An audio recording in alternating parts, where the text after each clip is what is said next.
Hi everyone, Lloyd Smucker here. Hope that you and your families are well and staying healthy. Want to start by wishing every mother a special Mother's Day on this upcoming Sunday. Would like to talk with you briefly about COVID-19 in our community. Our mitigation strategies have worked. We have flattened the curve. Slowing that spread has brought time to understand more about the virus and how to treat it. Federal officials are monitoring the progress on therapeutic treatments, and we're seeing great strides in the development of a vaccine.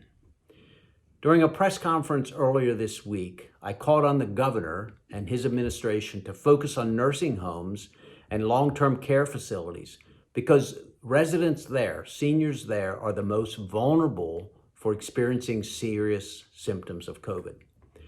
Tragically, approximately 80% of fatalities in Lancaster County have occurred in these senior facilities. Let me reemphasize that, 80%. These facilities are often home to individuals who frequently have comorbidities like heart disease, diabetes, which allows COVID-19 to be far more deadly. We're seeing that play out in Pennsylvania, where approximately 90% of the individuals who have died from COVID-19 have at least one comorbidity. Our congressional district, PA 11, has a high concentration of long-term care communities, particularly in Lancaster County.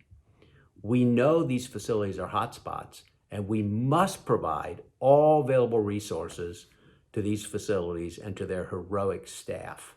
The staff in these facilities are the front line. They need access to the same resources that our hospitals have. President Trump has responded to these calls by sending PPE, personal protective equipment, to these facilities, and I'm calling on Governor Wolf to prioritize them as well for PPE and additional testing. As we respond to those hotspots, it is also critically important that we begin to gradually and safely reopen businesses that can abide by social distancing and CDC guidelines. Every step towards doing that, every step that we can take now to safely open businesses will prevent bankruptcies and business closures next month, which would permanently eliminate jobs. While we know this virus can't be put back in a box, we need to continue following CDC guidelines to slow its spread. That means no large gatherings, social distancing, staying home if you're sick, washing your hands, and so on. Some businesses can operate efficiently and effectively following those guidelines, and those businesses should be allowed to reopen now.